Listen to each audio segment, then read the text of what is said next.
इनके फैन हैं, तो इनसे आज हम बातचीत करेंगे और सबसे पहले तो ये जानेंगे कि आखिर इनको कोर्ट में मौजूद क्यों होना पड़ा है, क्या है इसके पीछे कारण। ये सारी चीजें हम इन्हीं से बात करके जानेंगे।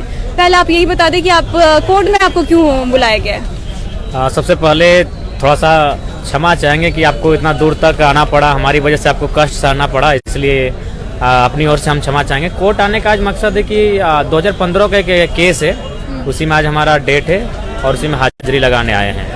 क्योंकि केस भी इसी कारण हुआ था कि मैं बचपन से ही हमेशा प्रतिभावान रहा हूँ, टैलेंटेड रहा हूँ, लोगों के बीच हमेशा अपने टैलेंट के बदौलत बहुत काम किया हूँ। तो लोगों का हमेशा एक चीड़ होता है कि जो लोग समाज में बढ़ते हैं, समाज में जो नौजवान आगे बढ़ता है उसको फंसाने का, ट्रैप करने का बहुत प्रयास करते हैं। तो उसी में हमारे गांव में एक हत्या हुई थी, गांव में ही, गांव के व्यक्ति ने किया था, तो उसी में सड़क जाम किया गया था। तो जाहिर सी बात है, सड़क जाम में हजारों संख्या की, में लगभग 10,000 के आसपास लोग थे।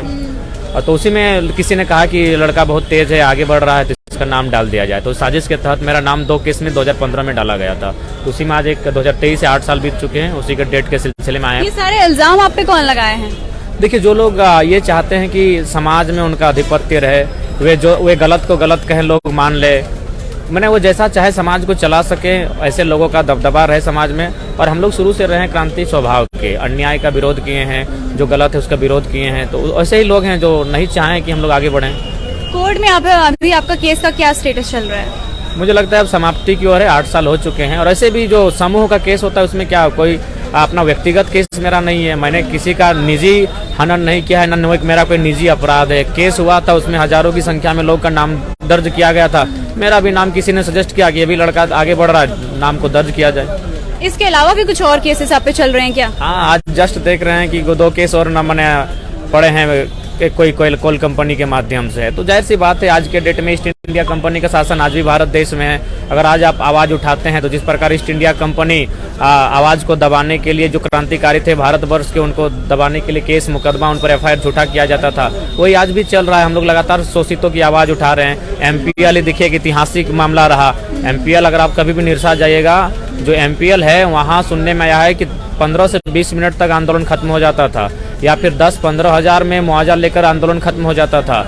लेकिन आज हमारे संगठन एक मजबूती की तरह खूंटा गाड़ कर रहे हैं कि 15 लाख मुआवजा, हालांकि मंत्री, सूबे के मंत्री आए हैं, लेकिन 6 दिन तक खूंटा गाड़ कर हमारे साथ ही थे।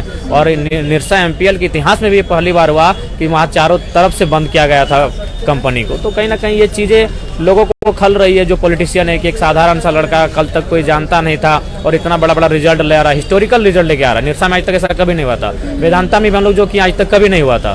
तो हम लोग एक हिस्टोरिकल रिजल्ट दे रहे हैं पब्लिक के सामने, खासकर मजदूर का जो मामला है, दमित शोषितों का जो मामला है। तो ये चीज़ जो पॉलिटिकल पर्सन है उनको बर्दाश्त नहीं हो रहा है, तो उनकी साजिश लगातार चल रही है हमें दबाने की, लेकिन हम लोग बीज हैं, उग जाएंगे फिर। अच्छा, अब थोड़ा मुद्दा हम लोग चेंज करते हैं। और आज डुमरी में इलेक्शन हो रहा है, आपको पता भी होगा, उपचुनाव हो रहा है वहाँ पे 2 प्रत्याशी उभर करके आ रहे हैं, बेबी देवी और यशोदा देवी। और इन लोगों का नाम भी रखा गया कि एक NDA की तरफ से, एक इंडिया की तरफ से। आपका इस पर क्या प्रतिक्रिया है? देखिए, हम लोग शुरुआत में ही कहें कि हम लोग 2024 के एक फ्रेश पॉलिटिक्स की तैयारी में लगे हैं। और हमारे जितने भी साथी हैं, जो करीबी हैं और जो हमारे संगठन से बाकायदा लिखित तौर पर जुड़े हैं, उनको एक ही संदेश दिया गया है कि आप इस चुनाव को लेकर स्वतंत्र हैं, आप अपने विवेक बुद्धि के अनुसार कार्य करें। बाकी 2024 में हम लोग एक फ्रेश पॉलिटिक्स करेंगे और डुमरी हमारा उत्तरी छोटा नागपुर का केंद्र बिंदु रहेगा।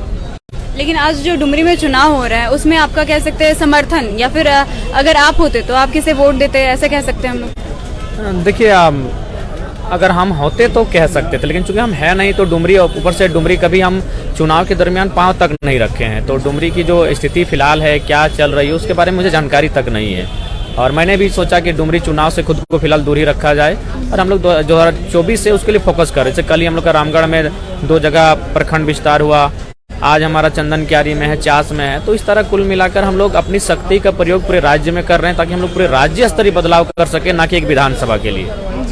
अच्छा, अभी मैंने एक वर्ड यूज किया था NDA और इंडिया, क्योंकि अब ये 2 गुटों में बढ़ चुकी है सारी पार्टियां। तो अगर आपको मौका मिले, क्योंकि आप भी 2024 में उभर करके आएंगे, अब वोट लड़ेंगे, आप भी इलेक्शन लड़ेंगे, तो आप किसकी तरफ जाना चाहेंगे, NDA या इंडिया? देखिए, सबसे पहली बात है जो झारखंडियत को अपने मैनिफेस्टो में शामिल करेगा। जो नहीं तो फिर हम लोग इंडिपेंडेंट रहेंगे, जिस प्रकार तेलंगाना, तमिलनाडु